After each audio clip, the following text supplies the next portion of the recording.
So I've been promising people throughout this mini conference, as we've been calling it, I've been promising people that you'll have an opportunity to talk again and to ask questions again and to dialogue again, and this is going to be that opportunity.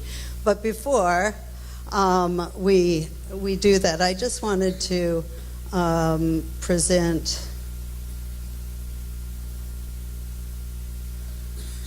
a little something that was developed by our group. We're advocating to have a feasibility study done in Nova Scotia to determine how best to roll out a basic income.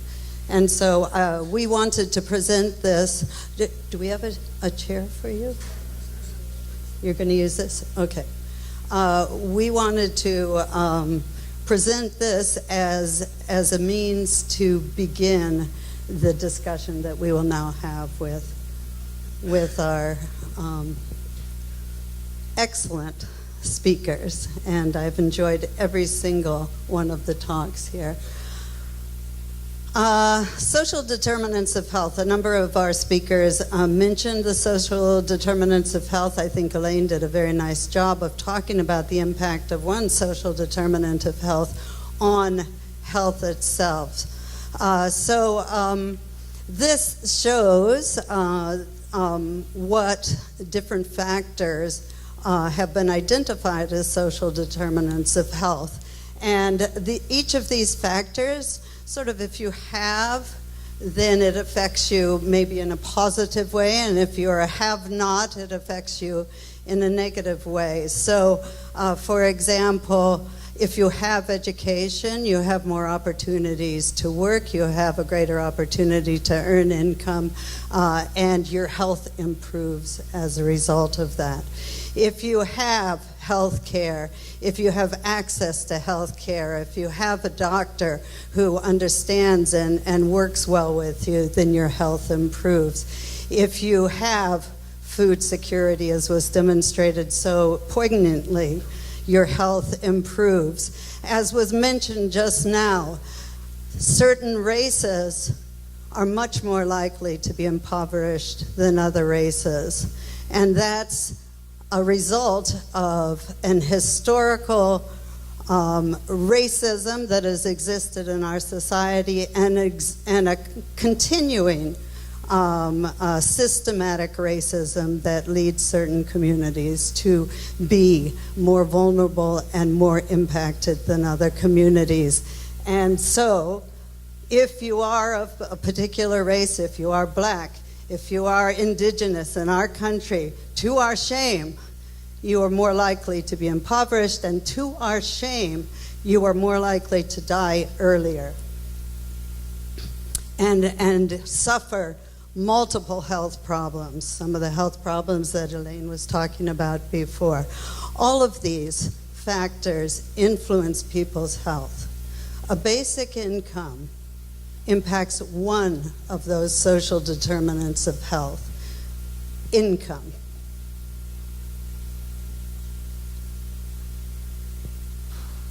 And is intended to raise people out of poverty. And by doing so, it impacts other social determinants of health as well. It doesn't eliminate them, it doesn't obliterate it. There are going to continue to be needs within our community, but it provides positive influences upon other social determinants of health. That's why we support a basic income, and that's why we are calling for a feasibility study on how to implement a basic income in Nova Scotia. What's a feasibility study? A feasibility study is an analysis of how successfully a project can be completed, accounting for factors that affect it. Feasibility studies are used to determine the parameters of a project and the potential positive and negative outcomes of a project. Feasibility studies should address how to ensure a basic income has its intended result, how it works, as Elaine was emphasizing. 'It's not a pilot study. We're not calling for a pilot study. Those have been done. We know a lot about what the impact of a basic income is, what the positive impacts can be. Pilots are constrained by the specific conditions that are selected to be used within a pilot study. We want a feasibility study, and a feasibility study for Nova Scotia, we feel, should be nonpartisan. It should focus upon the whole province. It should involve all levels of government, federal, provincial, municipal, Indigenous. We need consideration of all sectors of society. A basic income is going to impact health, education, social services, the financial community. So we need it to be multi-sectoral, and we need it to be driven by guiding principles. And one of the things that our group in Nova Scotia did early on when we formed was to develop a set of guiding principles that we felt must be met in order for a basic income to be the basic income that would do well for our society. And we've been passing out those principles at the table outside. I encourage you to pick up a copy of those principles, and I'm not going to describe each one because we don't have a lot of time, but these are the key words: autonomy, universality, and unconditionality. Guy Standing talked about a lot of these in his talk. Dignity, universal responsibility. We all need to take responsibility for ensuring that everybody is doing okay. Economic integrity and social integrity. So what must be addressed in a feasibility study? We feel that we need to figure out with this feasibility study what model is going to be applied. And I think all of the speakers here today have addressed some of the aspects of what we need to consider and consider carefully when we're conducting a feasibility study. So what's the model? What impacts can we expect from that model? How best do we pay for it and administer it? Robin Boadway talked about that. One model that might be possible there. What would be the savings? And a number of our speakers have talked about potential immediate savings to health, but also there's long-term potential savings that we need to consider as well. So reductions in addictions, reductions in mental health, that's caused by the stress of living in poverty, reductions in crime, et cetera, et cetera. Are there new revenue sources that we need to consider? How best do we reconfigure the safety net? How best do we reconfigure our social services? And Stella raised an issue in her questions that I think is really critical here. We do not embrace a basic income that replaces all of the services that exist within our society. We have to be very careful to preserve the services that are necessary for healthy and productive living. So we need to think about what stays. Well, healthcare stays, mental health services stay, addiction services stay, disability services stay. What goes? Social assistance would go, punitive gatekeeping would go. What are some other things that would go? What must be added or enhanced? How can we reconfigure and what's the word for it? Replace, put somewhere else, funds that become available to us. These are things, reallocate, thank you very much. I'm so glad that I work with him. Yeah. So, what's the impact on work? What's the impact on business? We've heard some of the potential positive impacts there. one of the impacts is going to be that we're going to rethink the nature of work. What is work? What are we thinking about work? It can have an impact on job precarity, on job training, on labor unions. These things need to be considered and talked about. What's the impact on urban and rural communities? Karen talked about this really nicely and discussed some of the possible economic stimulation benefits that may take place. Social impacts, improved education, nutrition, health, food security. So I guess this leads me to ask the first question to our panel. And the first question to begin this discussion is, what are your thoughts about how to design and implement a feasibility study?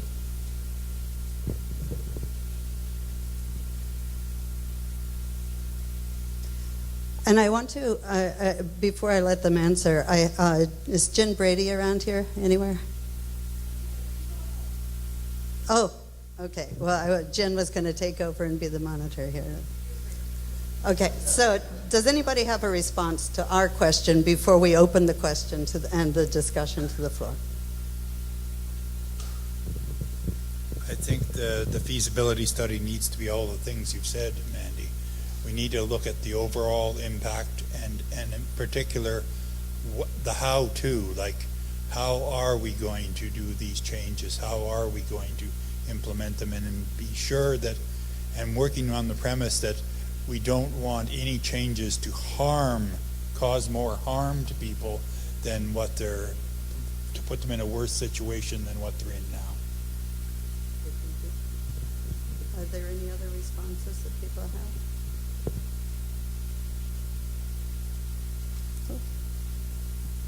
Okay.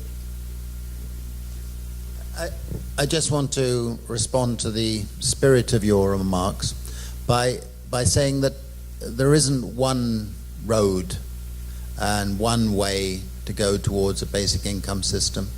We heard a very interesting presentation this morning about the income tax road. There is also the social dividend road. I was talking with an economist earlier today about that. I think that how we frame it is going to be very important going forward for different political parties. One party, a more conservative party, might want to go the revenue neutral income tax road. I think we're going to find much more traction in the social dividend, sovereign wealth fund, build a new income distribution system road.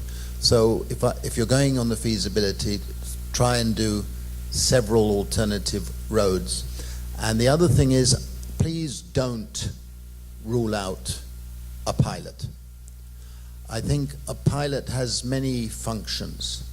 The pilots we did in India and in Africa have helped transform the debates, because you deal with the low-hanging fruit prejudices or whatever they are, and you help legitimize it. And having a pilot in a reserve area, for example, would have fantastic political as well as socioeconomic and health outcomes, I think.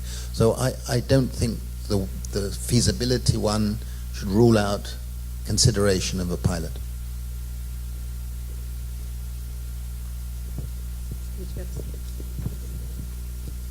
I'll say what I have to say, although I'm not sure you want to hear it. We had long debates in our group about the pilot the Ontario government was introducing and whether we should support it or not. And we had very mixed views about it. We weren't, I must say, overly enthusiastic on a number of grounds. One ground was that we thought a pilot would just postpone implementing a basic income. It would give an excuse for governments to push it down the road a little bit, as happened in the MINCOM experiment in Manitoba. The other aspect of it, which I found personally a bit troubling, was that a pilot, by its very nature, is a kind of a small scale experiment, and the focus is inevitably on how the participants in the pilot are going to respond, which puts all of the onus on, sort of watching how they respond rather than looking at broader issues of poverty reduction and community effects, income distribution, and so on. And a third concern we had was how you could actually run a pilot in a scientifically satisfactory way.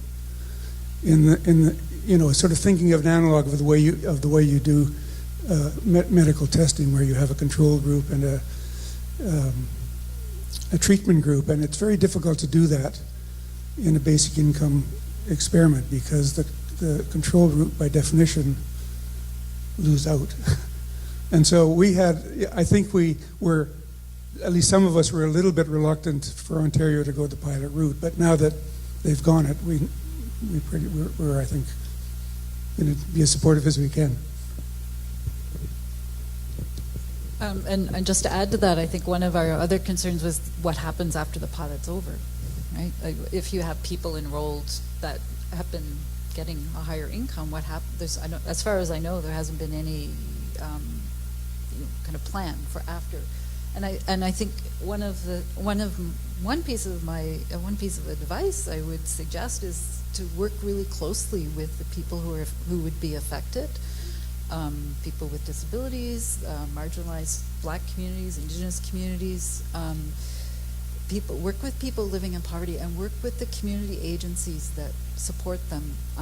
The pilot in Ontario ran into huge problems recruiting people because they did it in frankly, a really stupid way when they started. They didn't think about how to recruit people.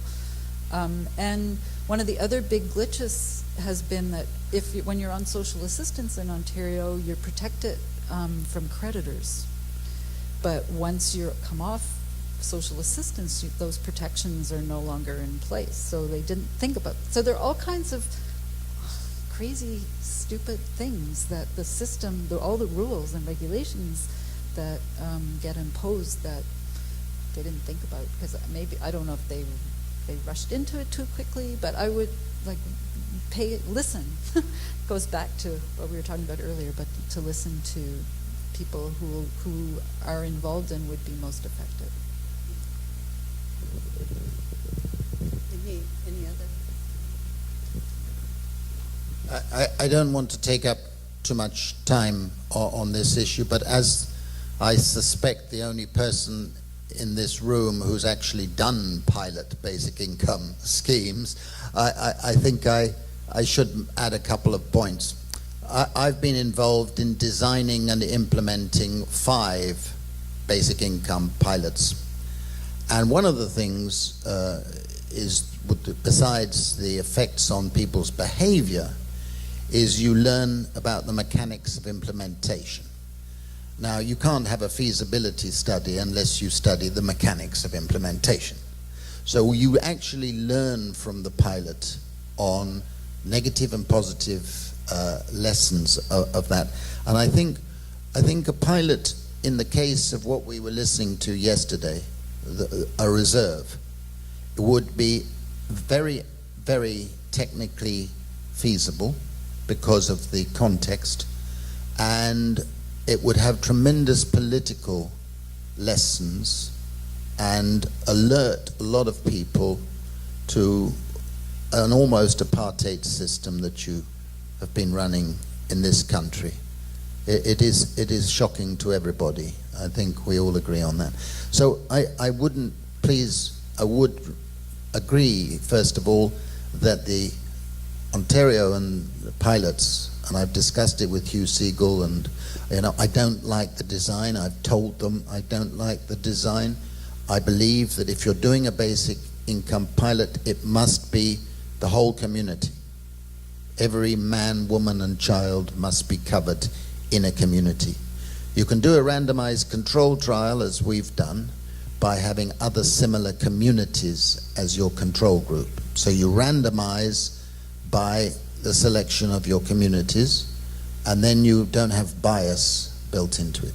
But I think Nova Scotia, something my nose tells me, it would be a very good place for a pilot. And I think that would help your feasibility as well.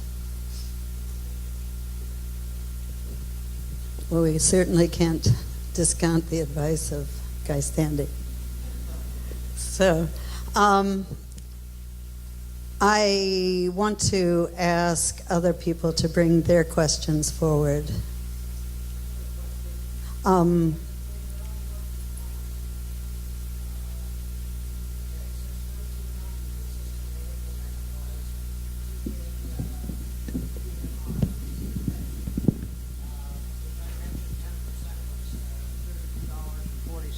a month to live on, and then because I'm so far down in the cracks. Okay, when I started on workers' comp, after 1990, like pre-1990, you get your pension till the day you die.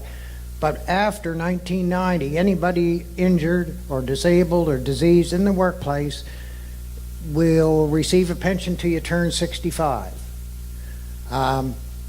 So the amount I receive is $32.47 a month. Instead of putting me on welfare, and because it was my third back injury, I wasn't really planning on going back to work, so they gave me what they called a top-up, which is $1,000, we'll say, a month. If I were to go on what you're talking about right there, and I'm just turned 64, so it'll be next October before I turn 65 and get a pension, I will lose that $1,000. So I would be getting whatever you people were offering and my $32.47. Oh, and don't forget my 1984 injury, or 89 injury, which would give me another $91.61 a month. But then I think we gotta look at the politicians here, and we also have to look at preventing injuries. I mean, how many workplaces, how many universities do we go into, and there's no sign saying, you know, you could be next? Yeah. I'm going to take a shot at one part of that, and that is to say that a basic income isn't a panacea, and I think other people were saying that as well, and that issues of injury and workman's compensation are perhaps issues that would fall outside and beyond a basic income. Yeah. Do other people have comments? I would only add that you say you'd lose the $1,000 because the $1,000 is coming from income assistance, I presume.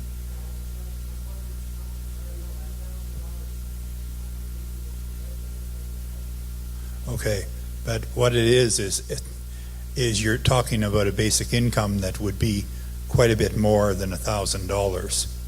It would be coming in as well as your other workers' comp payment. So it wouldn't be that, because that sounds to me an awful lot like like that is a kind of disability pension or income assistance payment from the provincial government, which may be superseded by a basic income, but it would be superseded by a larger amount. Thank you, Wayne. Okay. Yeah, if we could. I'm just interested in some of the maybe the business case for the basic income and whether or not that's been brought in. I know that some of the agencies from the deaf and hard of hearing community have talked about the entrepreneuring activities, like small scale, and this also impacts, I think, rural economy. That could happen if people had a bit more space to take risk or had a little bit of support to try things out. So I'm kind of curious what we know from other jurisdictions around some of the small business activity that gets enabled by this, and how that can be a case. Perhaps we appeal to certain parts of government, but not thinking about the economic contribution from that point of view. So I don't know what else we've seen elsewhere, and I don't know how that could contribute. You know, I think Nova Scotia has a really beautiful small-scale enterprise and social enterprise movement that's sometimes a little off the radar.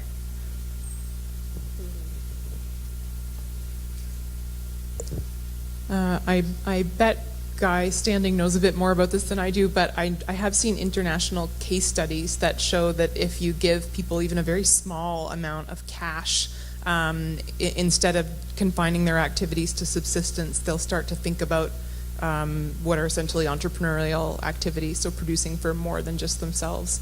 And I think that those lessons are often in small rural places, so conceivably they might apply here as well. Yeah, just to back that up, one of the things that has come out of a number of experiments is that they've stimulated cooperatives, and including cultural cooperatives of freelancers, where they pool the risks in effect. And one of the great things that we found in our Indian pilots was that in one community they created a fishing cooperative. And the fishing cooperative, they pooled part of their basic incomes and they created this fishing co-op, and literally it transformed the diet of the local community. They'd never been eating fish in their diet for hundreds, if not thousands of years. And the last time I went to the village, I was offered fish for lunch and fish for dinner. So it really has been a successful endeavor. But I think cooperatives are a very good potential outcome, because they involve a whole group of people on low incomes becoming more entrepreneurial. I guess I covered this at length in my talk, but one additional point is that there may be a new category of economic activity that is not viable now, that would be viable under basic income. People doing things that just wouldn't make sense right now. So that's a whole sector we can't even predict what would happen in terms of entrepreneurial activity. Anybody else? Please. Thank you. So one question that I have is just that I think something we've been kind of dancing around a little bit in our conversations is that we're talking about a universalist solution, right? A universal basic income, but we're not all oppressed equally by capitalism. We're oppressed differently based on our race, based on our gender identity and expression, based on our sexual orientation, on a whole range of things. We're oppressed differently under capitalism, and those identities intersect with economic marginalization in different ways. And so I really wonder how appropriate a universalist solution is, and if it even goes far enough, right? I'm beginning to wonder if, for example, when we talk about minimum income, we then also have to pair it with a conversation about, for example, reparations for Indigenous folks and for Black communities. So I'm just curious to know your response on that. This is very high level, but I fundamentally believe that with the basic income, we'll just have more compassion in society. We have to start somewhere. I think those are natural next steps. I mean, I believe it was Martin Luther King Jr. who was arguing for basic income as a way to start to even approach improving the conditions for African Americans. Reparations would come next. I would support that. I have two kind of disconnected thoughts on this. The first is that I also, that's the one piece of thinking about this in terms of intergenerational, almost like inheritance, that I still need to work through intellectually, because I don't, like I think it's very obvious that there are people, most of them white people, most of them white men, who have been receiving their intergenerational inheritance already for a very long time. And so there is the question of a redistribution that actually does acknowledge the sediment of historical inequalities. And so that's a piece that I don't quite know how to wrap my head around. But on the other hand, I recognize that there's a pragmatic political benefit to universality. And it's the same one that applies to our national health care system. And it's that once people enjoy a right for themselves, they are going to defend it for other people, in theory, anyway. So I think that's kind of the best argument that I could make for a universal approach, is that if people all get it, they'll be likely to defend it. Yeah, to add to that, I summarized results from a very large number of studies, which is called the paradox of targeting. It turns out that universalistic schemes are more redistributive. In other words, they reduce inequality to a greater extent than targeting schemes, targeting only on the poor, because targeting schemes tend to suffer from low take-up, stigma, excessive costs, type 1 and type 2 errors statistically, and actually undermine the social solidarity which is built into a universalistic scheme. And there is very strong evidence that universalistic schemes are much more redistributive and much less costly to administer.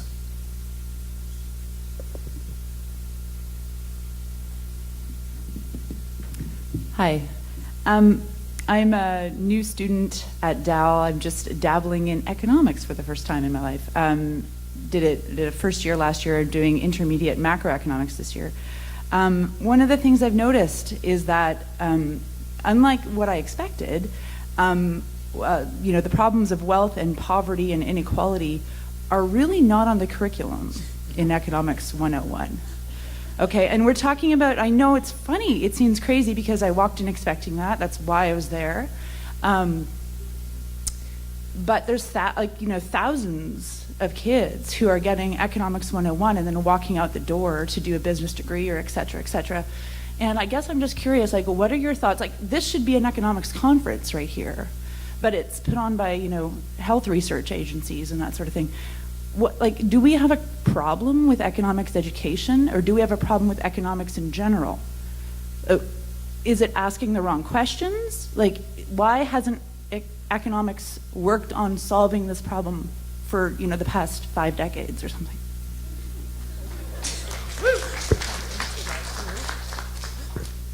I think I can legitimately become the first to respond to your question, having a PhD in economics from the University of Cambridge. But imagine you're entering a community. Imagine that I go along with what you've just said. I felt excommunicated for the whole of my career because we've had an economics profession dominated by neoliberalism and the University of Chicago, which have actually specifically ruled that questions of distribution are not the subject of economics. I mean, it's crazy, but they've been doing that for 30 years. We have several distinguished people here who've been doing work, economists who've been doing work on inequality, but they would probably agree with me that we've been in a minority. But be optimistic, in the last few years, with Piketty and few other people, we've seen a sea change, and we need to encourage that sea change to continue. But you tell those lecturers, whoever they are, they bloody well should have had these issues on their curriculum.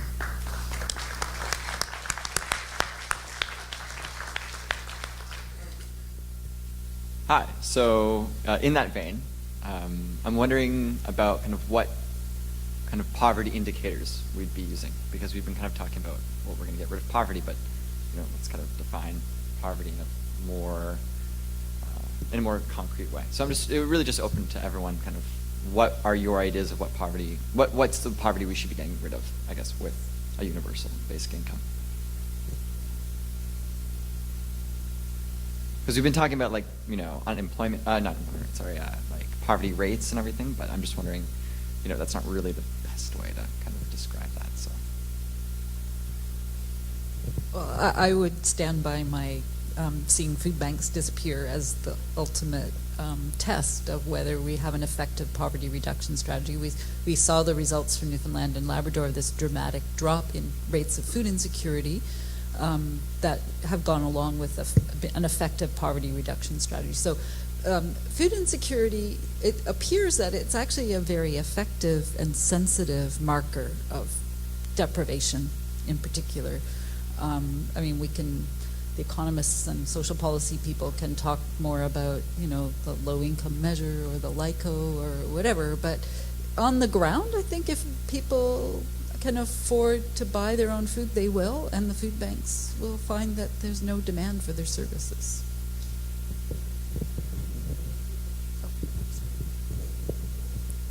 I'm going to kind of not disagree with that. That's one valid measure, definitely. But, you know, there was a guy who ran for president once. It's about the money, stupid. That's what it is. That's what defines poverty, is people not having enough money to buy healthy food, certainly, or healthy, culturally appropriate food, but also for all of the other things that you need money for in our society, and that's just about everything. If you stop and think about it for a minute, one of the worst impacts of poverty is it creates enormous isolation for people. They become completely isolated. Why? There's no opportunity for interaction. Almost every social interaction we do in our society involves money. So of course, money is paramount. I mean, this is why things like the LICO and the market basket measure and things like that are important as measures of poverty, because, you know, that's first of all, it's probably the easiest way to measure it, but it's also the way that impacts people on the ground. If you go around and ask people that live in poverty, what's the biggest thing? Well, I can't do this and I can't do that, or I don't have enough money, or I don't have enough of this, or I don't have enough. There was a really good phrase that was used at an International Day for the Eradication of Poverty about 5 years ago in this city, and our phrase that year was less than enough. So it really is about that. It's about, and of course, when you come back to what the basic income does, is it is a better distribution of that wealth, of that money, so that everyone has enough. Thank you. Anybody else want to address that question? I won't spend too many words on it, but I think one has to be a little bit careful about defining poverty solely in terms of money in your pocket, although I agree with Wayne that it's the most important thing. But if you take that route, then that sort of leads you inevitably to the route that we don't need to worry so much about other things that the public sector provides or that communities provide, such as good schools, good communities, recreation centers, social capital, that kind of thing. And I think it's really important to bear in mind when we're pushing for a basic income, that it's not a replacement for these other kinds of things.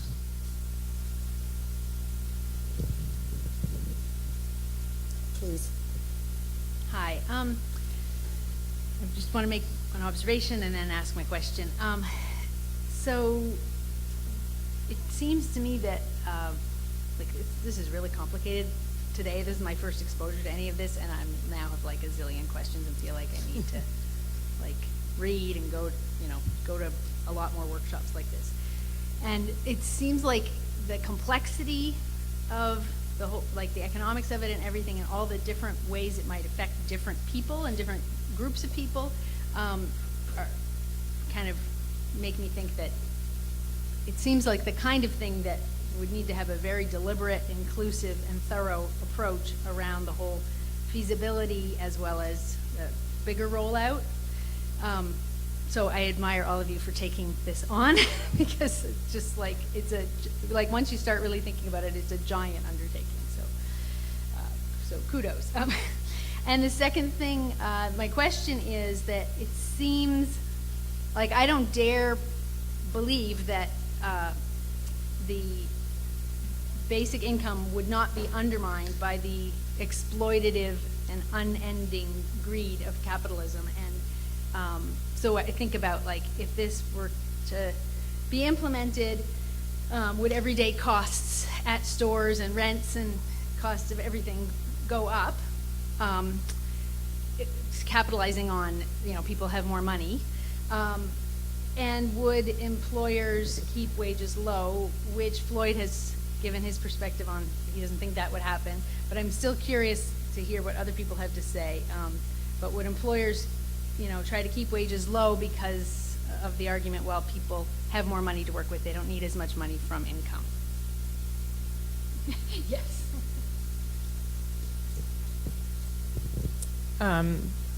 I'll just be brief because I think other people might address particular pieces of that, but I would just retort, how is this any different than anything else that capitalism tries to make the best of for themselves? You know, I often hear that question about wages. Why wouldn't employers just keep wages low? And if you look around, they're already doing that with impunity. So I don't really know how basic income becomes the problem in that case. I do think it points to the need to have a basic income alongside minimum wage legislation. You know, you have to sort of close loopholes, I suppose, when you introduce a basic income scheme. I'll pass on to. I think you had the right answer. When I hire, it depends on what's the market rate for that work, not how much money the person has. Someone could be a millionaire, I'm still going to hire them for whatever the market rate is for the work they're doing. So I just don't see their connection there. And on the inflation thing, it's important to note that we're actually for consumer goods, things that a lot of poor people would buy, we're actually been in a deflationary period for decades. It's actually been negative inflation. The overall adjusted inflation is 1% or something, but it's actually been -3 or 4 for things that get made in China and sold at the dollar store. Like it's deflation. And everything that we're seeing coming with exponential technologies will be further deflation on even more complex things. Like I mentioned, $5 3D printed meat. Like who knows what's going to come. So I don't see inflation being an issue, at least for consumer goods. First of all, as I was saying in my talk, wages are stagnating. They will continue to stagnate, and we should have a strategy which starts from that premise. If you have a basic income, without a doubt, as Floyd was mentioning and I mentioned this morning, it strengthens the individual bargaining power. In the pilots that we did, I can say that at the end of the periods, average wages were up. I don't know whether that was solely due to the bargaining position or for other factors as well. We weren't able to tease out the different things in the data, but they were up. And I strongly believe that stronger bargaining position. Imagine if you're a woman in the precariat, you've got a small baby, you've got debts that you've desperately got to pay, and you may be turfed out into the street tomorrow morning, you'll take anything that's going. If you're not in that situation, then you can say, hey, treat me fairly.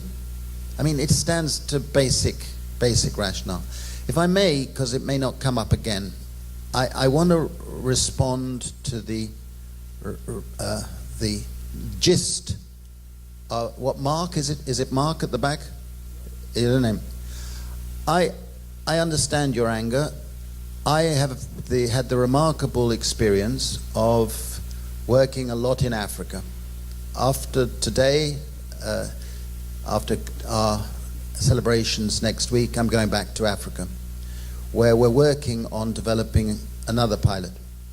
The first pilots we did were in Africa, and I know that the pilots there have had a tremendous impact on development aid thinking.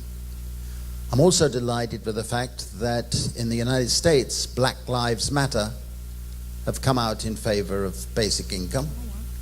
And I was enormously privileged, to be invited by Nelson Mandela to be advising on labor market policies after the ending of apartheid, because I'd always refused to go to South Africa.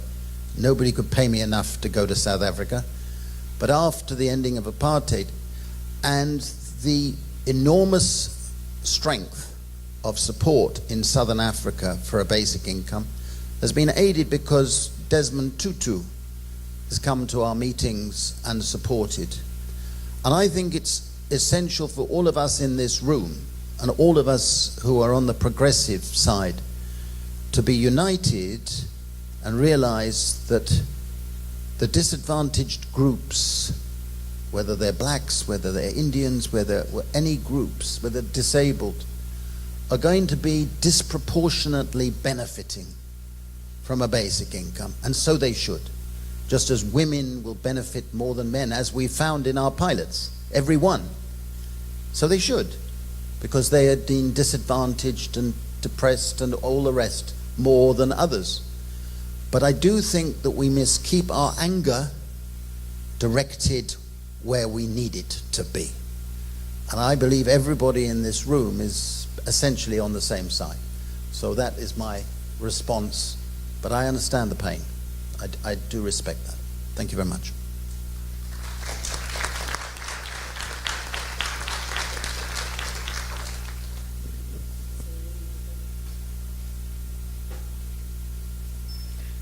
I've learned a lot today and learned a lot at the first conference, and thank you. I would ask that we think of ways to get rid of a lot of disinformation. And that is a problem I was involved with trying to get one of the candidates elected who's for basic income and with the recent NDP convention. And the misinformation and disinformation is phenomenal. So in terms of, I'd love to know what's going on in Ontario. What are the concerns? I understand, there's been lots of pilots. Where do we go to read that and see that? Because I think if there's a place and a way that we can do that, we can figure out quicker what's missing, the voices that are missing, looking around and looking at who we are, what's missing, if we can put it together. So if looking at Nova Scotia, if you could pull that together as one of the goals for us to have somewhere to go, it would be really appreciated. And the Nova Scotia, the building the bridges, the working with Enrich and working with the rural community, it's wonderful to see. But that's my comment, suggestion, question. Thank you for that. I think in our group, I think one of the things that has surprised us more than anything, or personally at least, is opposition to basic income on the left. Yes. And ferocious opposition in some cases. One group in particular, the Ontario Coalition Against Poverty, has come out very strongly against basic income. And we've met with them to try to find some common ground, and they're not changing their mind. I think from my perspective, one of the big issues is that there really is no such thing as a basic income. It can take multiple varieties, and we're talking.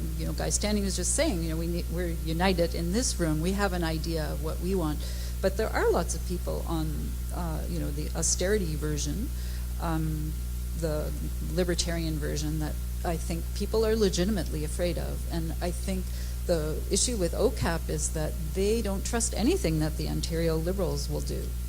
And for good reason, because they have no track record on reducing poverty. They've done very little.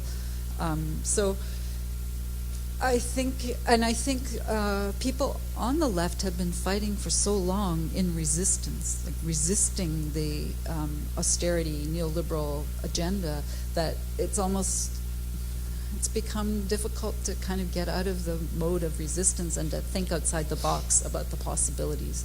One of the things I love about basic income is that it could allow us to dream again. We can dream big. Naomi Klein, in her book about climate change, This Changes Everything, recommends basic income as the most important thing we can do to fight climate change, because it enables us, it would give us a sense of a collective again. We've been 30, 40 years inculcating, competitive individualism that has pitted us all against each other. So I don't know how you tackle the misinformation except just persist in saying it doesn't, just because Kathleen Wynne is designing a particular basic income doesn't mean it has to be that way. So, and I would also direct you to the Basic Income Canada Network for resources. So, thank you. I just want to mention that the Basic Income Canada Network website is on our paper that has our principles as well. So.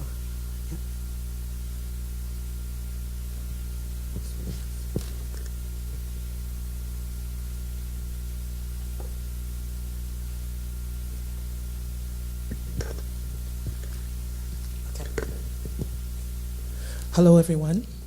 Can you hear me fine? I am admittedly I do actually have a baritone voice myself, and it's very hard to hear me if I choose to speak for myself.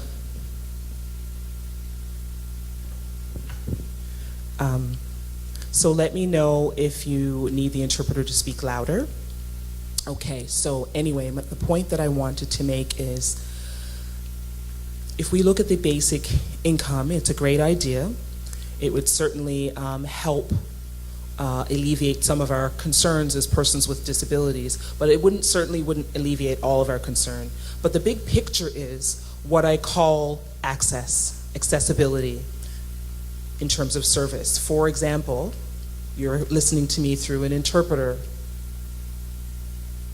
You have interpreters, we have attendants for other individuals, for people who have physical disabilities, for example.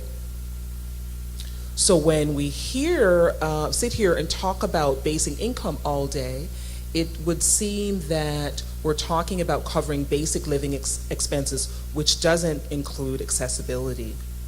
So that being said, I guess I'm making more of a comment than having a question. In an ideal, perfect world, we would have no food banks, that's true, and we wouldn't have to beg for accessible services. For example, I really appreciated to know that Food Arc is supporting our interpreters for the day. In an ideal world, we wouldn't have to count that kind of sponsorship.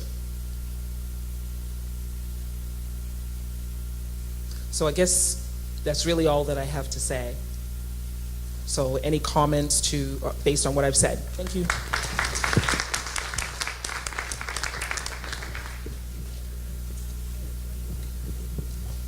I guess it goes back once again to what we've said several times, and that is basic income is not a panacea.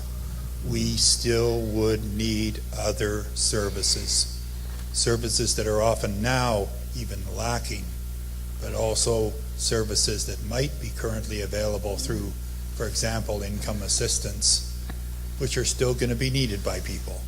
And there will still be lots of work for government to do and for community agencies to do in order to ensure the provision of those services. And we have to push for that. We have to keep pressure on the politicians so that the neoliberals don't win the day, so that the neoliberals don't get the basic income they want, but we get the basic income we want. That's up to us to keep putting pressure on government to make sure we get what we want.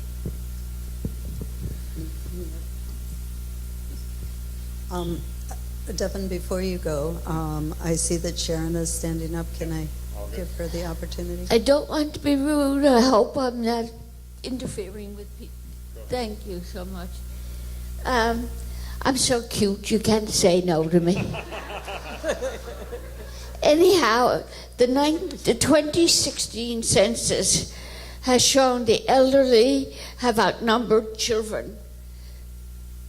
Think about it, for the first time in our history. What is going to be the impact on on inequality and the economy, especially when it comes to the elderly? I think we need to be more concerned of the impact of poverty, and it's not the word I want to use, but I couldn't think of it, and inequity on children who grow up feeling on the outside looking in. That's just a comment.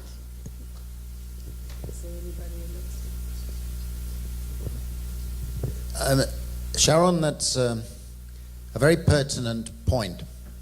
One of the real injustices of the last 2 decades of social policy is that politicians, particularly in conservative parties, have cynically made sure to give more income security to the elderly than to the young. many governments have deliberately done it because they've cynically calculated that the elderly have a higher propensity to vote than the young. But the arithmetic is beginning to change. First of all, the elderly, many of them, have grandchildren and children who are entering the precariat, and they're watching them insecure. And they're watching them not only insecure, but suffering from global warming and the disappearance of the species. And their consciences are getting angrier. So they are no longer being smug about the fact that their pensions have been preserved. They're joining the supporters of the precariat, and they're beginning to support a basic income. And the other side of it, of course, is that the young, in the precariat in particular, are aware what's been done, aware that they've been left exposed to the greater insecurities, and they are realizing they must re-engage in politics. They must join new movements, and they must start fighting back and raise their voting propensity. And I think that are two hopeful responses, and we're seeing the young precariat powerfully supporting a basic income.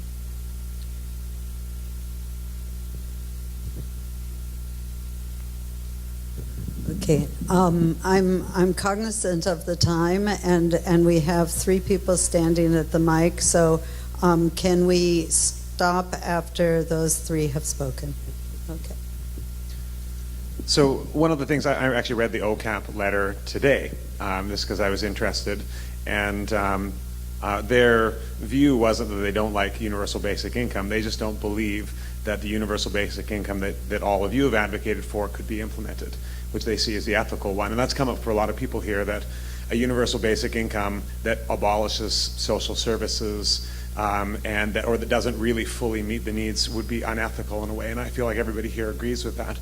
But I'm interested in, if a half measure of it is unethical, how in the political system, which is based on half measures, like things get there in these small gives, small wins, compromises, what's the political roadmap that you imagine that allows an ethical universal basic income to be implemented without perhaps an unethical one being implemented along the way that destroys the public will for one that could actually be successful?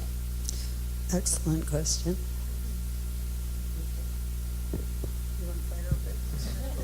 Russell. This question raises an issue that I've struggled with for a long time, and that's the following. Would we be in favor of incremental movements towards basic income? Or would we insist that basic income be introduced once and for all at a given point in time? And I think, I don't know where I sit down on this, but I think there are merits to be had from thinking about steps towards a basic income. I think the federal government, for example, is very much in this mode, that they think that what they're doing when they enhance the Canada Child Benefit and working income tax benefits and so on is a move towards a basic income. And if you sort of think about the history of social policy in Canada since the 1980s, there have been a number of things that have been changes in the direction of basic income. You may not understand what I'm saying technically here, but going from deductions to credits in the income tax system was essentially a move towards increasing progressivity of those credits.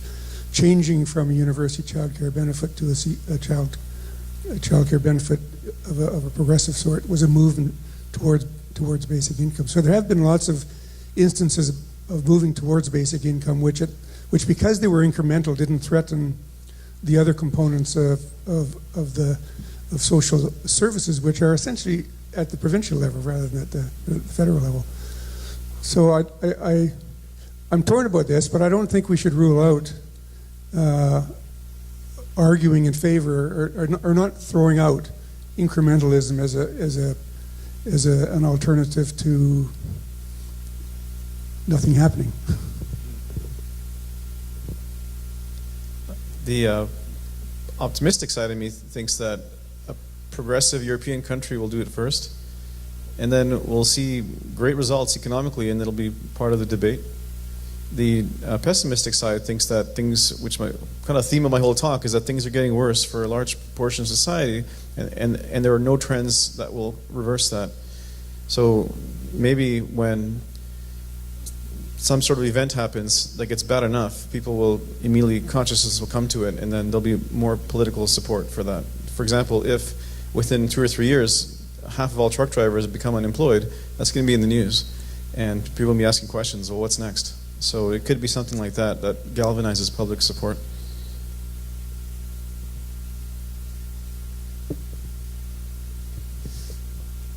Apologies for taking the floor again. It'll be the last time. I toyed with this issue a thousand times. And I think it's going to vary country by country. I think the idea of moving in the direction of a basic income as the anchor of a new income distribution system allows us to consider a number of steps along the road that are consistent with moving in that direction. For example, you can have a partial basic income which is paying much less than needed as a starter. That means it's more affordable. You can do basic income for particular demographic groups as a stepping stone, those regarded with having particularly high costs, those people with disabilities, those people with small children, those people with frailties, as your starting point, and you gradually extend. Or you can go the way that I think we must do anyhow, which is to remove the behavioral conditionalities on all forms of benefits. It's disgraceful that the bureaucrats are putting people through more and more hoops, which is basically disenfranchising them and blocking them from getting anything, and penalizing the people who have the greatest difficulties in societies. We ought to have a war on conditionalities, a real war. And then we should have a war on means testing. Gradually remove means testing, relax means testing, and get more and more of the benefits. Disability benefits, for example, should not be means tested at all. It's disgusting. They should be based on the extra costs that people have and the lower incomes that they could potentially get, those sort of principles. So for me, I'm not afraid of moving in sort of bits and pieces, but I think it's absolutely essential for all of us to have a clear roadmap where we want to go. And where we want to go is that every person has a basic income as a right, non-withdrawable. And that is the direction we want to go. But we should be flexible on the steps. I think that just based on that feedback, if there is going to be an incremental steps there, I think as somebody who's interested in being an advocate for this, if there are often a lot of the websites out there really describe the end goal, which gives me a sense of where we can go. But if I'm going to get behind politically some small step, it's important for me to know which ones fit on the roadmap and which ones are not. And that would be I think that would be really politically powerful. If I went to the website, I could see the following types of initiatives we believe take us ethically towards this that we want. The following types of initiatives do not. And I think that way would make it a little bit easier for lower level people to feel that they can actually be advocates and proponents for something like this. Thank you very much. Thank you. And Devin, if you would like to work on that, then you're most welcome to do so. Yes, hello. First of all, I'd like to say thank you very much. I appreciate the opportunity to be here today. I've just recently found out about the basic income movement that's going on in Nova Scotia. I'm a social development worker for a First Nations community in Nova Scotia, and I did go to Ontario for workshops for the basic income project there. And from today, from listening to the presentations, basically everybody up there represents the community in terms of one aspect or another. But one thing that wasn't out there today was any government representation. Did you reach out to the levels of government prior to the conference today to let them know about this session or to get any type of line or any type of message that they wish to send, or where's the involvement in terms of the political action in the province, and perhaps if there's nothing on right now, is there any next steps from within the group today to bring it to the next level? Because obviously, without the government participation, nothing's going to change. Yeah, thank you very much. Yeah, we agree with you completely, and we, as far as this particular conference, we sent out emails to all of the MLAs, all of the MPs, all of the city council people, inviting them to come to the conference, giving them information about the conference. We also had a pre-conference meeting yesterday. Guy referred to that a little bit, and in that pre-conference meeting, we invited provincial ministers and other MLAs, the Nova Scotia MPs, and the mayor, and Indigenous people, leaders, and community members. And the meeting was wonderful, very informative, but very few politicians appeared. But we had a good group and a wonderful discussion with Indigenous people. So there's, as far as the activity of the group, and we welcome additional members to the group. We have been lobbying at all levels of government for a basic income and for conducting a feasibility study.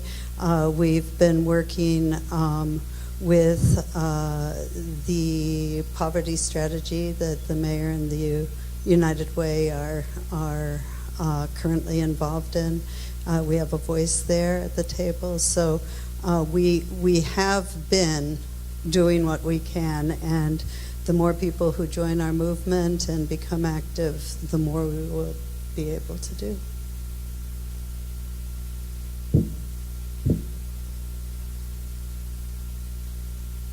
Did anybody else want to respond? Okay. Sorry, I did say only one more person. So, oh, okay, good. So please. No, this man. He was next, and then Stella. If you could be the last person, yeah. Your comments were almost an introduction into the point I wish to make. I have been a believer for over 50 years in basic income, and I hope that most of the people here are now believers. But it's not basic income, it's the implementation that's going to be the problem. And I don't believe that it can be implemented on its own unless we change other factors in our taxation and fiscal and monetary policies. We're not going to get anywhere with this. Now, what's happened, if you watch those graphs over the last 50 years, all the bad stuff has happened in the last 50 years. And so what has really happened is that the financial and to a large extent corporative community have now controlled our government policies. And they will probably try to take control of basic income and put in something that will continue the bread and circus that they've fed us for the last 50 years. And that's what we're going to have to look out for. Now, there are many things that are going to have to be changed. My paper that I've just written on 100 years of income tax covers a bunch of these things that I believe must be changed before we are able to introduce basic income, because they're going to fight it all the way. They've taken the control, and we've seen it over 50 years, and it's not going to be easy to wrest it from their hands. So I advise you people to look a little broader than basic income and look at some of the other fiscal and monetary policies that have influenced the last 50 years. And even if you go back in 100 years, you'll see where the financial community has not been good for the people over the last 100 years. So that is my little bit of advice I'd like to leave with you. And if anybody is interested in what I have written on this subject, you're more than welcome to either get a copy or I could give you a link. So thank you very much. Okay, thank you. Can you just sort of, before you start, Stella, sir, can you just give your email address for people? My email address is EDD at Edward D. Okay. At EDD TWOHIG.ca.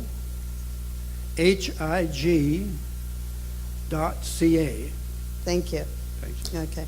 Stella, and this will be the final Great, statement. thanks. If you Yeah, could make I'm it sorry brief, to have please. to end with this, but it comes up from the question about has government been involved, you know, in terms of the response today. I'm a member of a coalition of groups that has been trying to get this province to enact an effective poverty reduction strategy for the last 10 years. So last week we were called to a meeting with the Deputy Minister, and he responded to the request for analysis on the universal basic income and the guaranteed minimum income, which, as you know, was part of the income assistance transformation project that's going on. Anyway, I'd just like to read what he said because part of it I don't understand, and the other part I'd like comments on in terms of, you know, the figures and what they're saying here. Okay, the universal basic income, this is what he says. They say, single standardized payment to all Nova Scotian households regardless of need or income and with no work requirement. That's the definition. All in scope, quote unquote, and I'm not sure what they mean by in scope. They did say they excluded pharmacare and housing, affordable housing. Programs would be collapsed into one UBI program, eliminating any additional support services and benefits that may be provided as part of the programs. The annual benefit for a single person will be $700 a year or $58 a month, and these changes would mean 47% of low-income households would be worse off. Average adequacy decreases by 7%. 99% of income assistance households would be worse off. Average adequacy decreases 32%. It will require an additional $9 billion to bring UBI up to 100% of the LICO. So obviously they're excluding investment, right? So it would require $9 billion. And that's in Nova Scotia. The guaranteed minimum income, by definition, is a single income security program that is completely income tested and will provide an income floor for all Nova Scotians, i.e. top up to set an income level. All quote unquote in-scope programs, again excluding pharmacare and housing, will subsidize housing, social housing I guess I mean, will be collapsed into one GMI program, eliminating any additional support services and benefits that may be provided as part of other programs. The annual benefit for a single person will be $4,400 a year or $370 a month. And these changes would mean 60% of low-income households would be worse off. Average adequacy increases by 2%. 90% of income assistance households would be worse off. Average adequacy decreases by 29%. It would require an additional $2.1 billion to bring GMI up to 100% of the LICO. Yeah. So if people could comment on that, because we want to go and ask some questions about it. Okay. You know, in terms of what's excluded from the in-scope programs. Exactly. And also the amounts. I mean, you know, Yeah. it seems an incredible amount of money, but maybe that's correct. Yeah, yeah, yeah. That's it's an unfortunate reality that the provincial government, as part of the ESI transformation process, has done what they call a feasibility study already, and this is what it involves. So I think it's an unfair analysis because it's not defining a basic income in the way that we're talking about a basic income. It's an unfair analysis in that they don't release the details about what they did, and so you can't really interpret it. That's my comment, but I would be happy to have other people. And the other thing that it doesn't take into account is what we've been saying all day, which is this is not something that the provincial government or any provincial government can take on its own. Nova Scotia is a have-not province within the Canadian context, even though we're actually incredibly wealthy in a global sense. What a basic income is only going to happen in Canada with the federal government playing the major role in it, because they have the deep pockets, they have the taxation powers that are necessary to fund a basic income. It's never going to come out of just the provincial treasury alone. Absolutely, an important point. I want to call attention to the fact that we have gone beyond our time, and so I think we should stop. And I know that a lot of people have other plans or need to move on, but I also want to apologize to our interpreters who were expecting to interpret only until 4 o'clock, and we need to allow them a time for rest. It's incredibly exhausting to do what they've been doing. So thank you all. I really appreciate your coming, and we'll see you again next year maybe. Yes.